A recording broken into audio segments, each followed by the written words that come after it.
शिमला से वापस आते हुए डॉक्टर पुष्पेंद्र वर्मा ने बयान जारी किया कि निर्दलीय विधायकों ने न केवल अपनी विधायकी बेची बल्कि देवभूमि को भी शर्मसार करते हुए कलंकित किया है।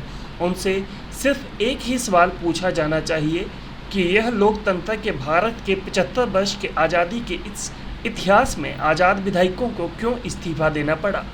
हमीरपुर के निर्दलीय कहते थे कि मुख्यमंत्री उनका काम नहीं करते, तो अब यह बताएं कि आप वह किस मुंह से इलेक्शन लड़ना चाहते हैं, क्योंकि प्रदेश में सरकार कांग्रेस की ही है। 38 विधायक 65 में से कांग्रेस के हैं, जो कि अगले 3 साल के बाद फिर से और 5 साल रहेंगे और उनके मुख्यमंत्री भी यही ठाकुर सुखविंदर सिंह सुक्खू रहेंगे। तो आप जनता को क्या जवाब देंगे? आप जनता के पास किस मुंह से जाएंगे? यह बड़े सवाल हैं जो कि निर्दलियों को जवाब देना है कि आखिर ऐसा क्या हुआ कि उन्हें इस्तीफा देना पड़ा। देवभूमि जो है वो शर्मसार हुई है।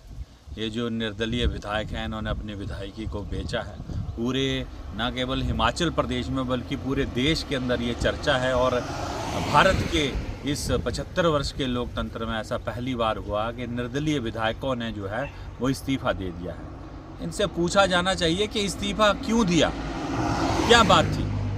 जैसे विधायक कह रहे थे कि जी हमारे काम नहीं होते, मुख्यमंत्री हमारे काम नहीं करते, तो अब ये इस्तीफा दे के अब ये चुनाव क्यों लड़ना चाहते हैं। अब तो यहाँ पे कांग्रेस की सरकार है, 65 में से 38 विधायक कांग्रेस के पास हैं और अगले 3.5 साल भी यही सरकार चलेगी और उसके बाद ये जो हमारे मुख्यमंत्री उसके बाद फिर ये 5 साल रिपीट करेंगे।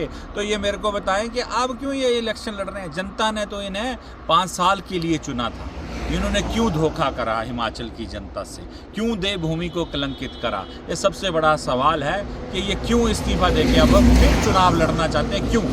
हम शिमला में भी थे, शिमला में भी हर कोई हमसे यही पूछ रहा था कि भाई आपके ज़िले के विधायक ने क्यों इस्तीफा दिया। हम क्या कहें। अब वो तो सबको बताते फिर रहे हैं कि जी मुख्यमंत्री हमारा काम नहीं करते थे, तो अब क्या, अब उनके काम हो जाएंगे। मुख्यमंत्री यही हैं अगले 3.5 साल और उसके बाद अगले 5 साल फिर वही हैं। तो आप बताएं ये क्या करेंगे और बताएं जनता को कि क्यों इन्होंने इतना जो ये थोपा है, वित्तीय जो बोझ है हमारी हमीरपुर की जनता पे जो इन्होंने लादा है, वो क्यों लादा।